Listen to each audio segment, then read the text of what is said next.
All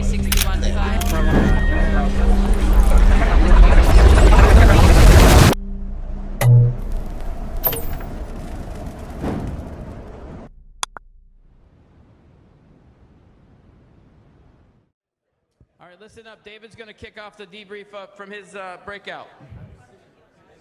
Okay. So thank you very much. We did round robin intro and we looked for common themes. So unsurprisingly, the common theme was how do you raise money with a focus on raising money from VCs, because we had a lot of founders in our group. So core insights that came out of the group was zooming in on the people who are most likely to resonate with your thesis, not optimizing around getting a warm intro, but rather the people who will respond to a cold inbound email because you so tightly resonate with their thesis.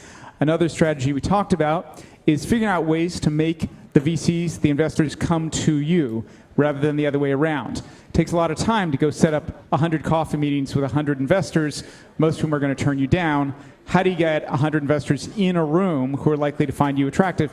Well, let's say you're a hardware company, you go to the New York Robotics Network, two of whose principals are here today, and you say to them, I want to organize an event on, let's say, ground drones, and leverage their mailing list to get 100 people interested in ground drones in a room who are a priori more likely to give you money, assuming you're in the ground drone space. If you want to talk more, speak with any of the people seated in that corner offline. Thank you. Okay, thank you, David.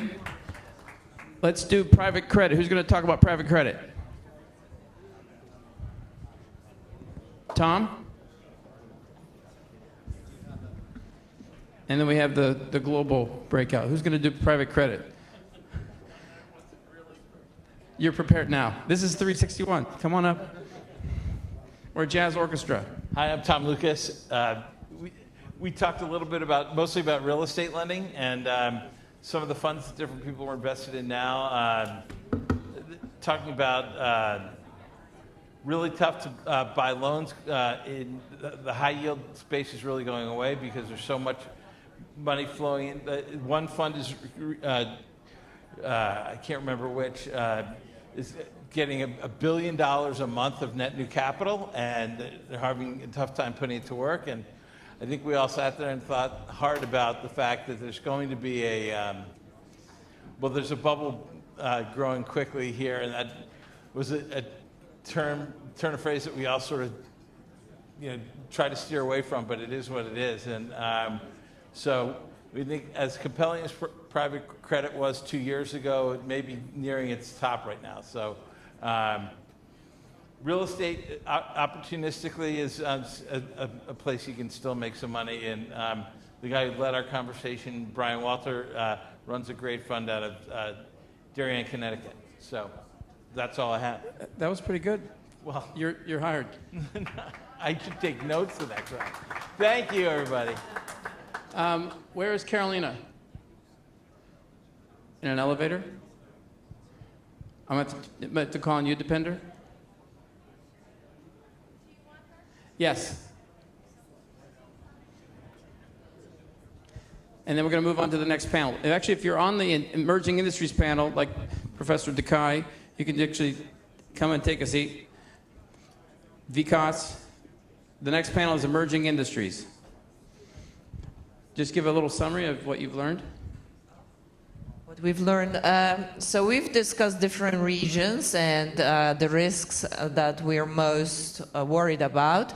And number one was, well, not in any particular order, yes. One of the risks was the Ukrainian and Russia conflict and the impact on the defense budgets and the investment trends coming out of it. We've also discussed China, but we know that this topic has been raised a couple of times already. Conflict in the Middle East has also been mentioned as a potential risk. Then we extensively discussed Latin America, especially Brazil. Seems like there's a difference of opinions with regards to the region. Depending on whether you're based there or not, you might have a different opinion. And finally, U.S. election. and the impact on the rest of the world. And we also talked quite a bit about the climate change and money and water issue. Well done. Thank you. Greg? Thank you. Greg, you want to talk about tax? I found it was fascinating. People loved hearing you talk about tax. I guess we had a diverse group. We had one person from a charity that was talking more about being the donee and recipient and what people are looking for on the charity side. So we talked about a couple other strategies where we use charities, obviously, to a great effect in tax planning. We had some other people. One raised a situation with a friend of theirs that's about to have a liquidity event and found out it was only like 2 weeks from now, so there may not be enough time to do our best work. When that's the case, that the message is you got to plan way in advance of those things to get the best results. And then I guess the third thing was just a lot of questions about some of the charitable planning strategies. We had a pretty good, robust conversation. That's about it. Thank you, thank you. So emerging managers apparently is such a popular topic, I can't even get them out of their room. And you know who started this? Was you, Duncan. Right? On one of our Tuesday Zooms, he said, let's do a breakout or a summit on emerging managers. I mean, can someone go get them? They're in the corner room. Like, okay, here they come. I think we've covered everything. We're going to move on to the panel, except I want to hear we all want to know what the hell they were talking about. All right. I think if I get Suzanne, we're done. All right, let's go, guys. And you're on a panel. Suzanne,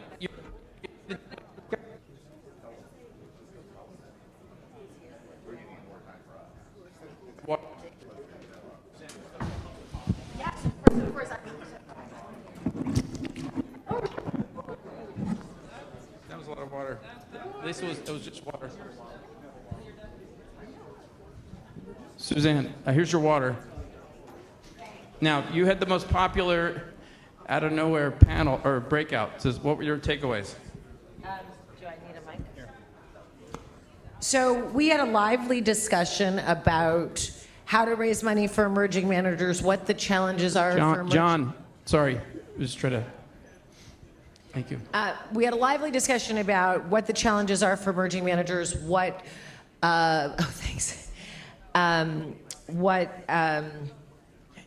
how difficult or not difficult it is in this environment to raise money, what you should be doing.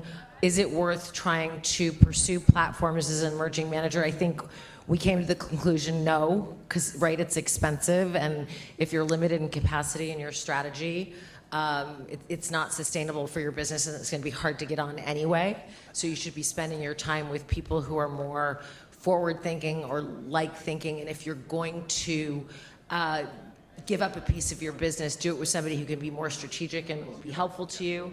We talked a little bit about the advantages. You don't have to have a fund. You could have a separately managed account platform with your clients. Hard to have both, but if you pick a lane and want to go one way or another, sometimes it's having a managed account platform. Or a cousin of that is like Maddox. You have a great deal, and you use that Those as are SPVs, yeah. But it's a way to get Co-investments. We actually didn't talk about that in the thing, but we do talk about it a lot in our I own talk business. about it every day. Emerging managers, show me a deal that I can get other people into. Co-investments are great. I would say you should be giving your LPs the first look at co-investments before you go out. But yes, 100%. You have 30 seconds. The environment's tough. I don't know. It was a lively discussion. I mean, we were all over the place, so it's hard to really. So, Duncan, you're the godfather of this. I think she's the godmother. Let's get together and do a summit on emerging managers, because it only benefits me, because that's what I have, emerging managers. Happy to do it. Okay, so Come join our 361 firm community of investors and thought leaders. We have a lot of events created by the community as we collaborate on investments and philanthropic interests. Join us.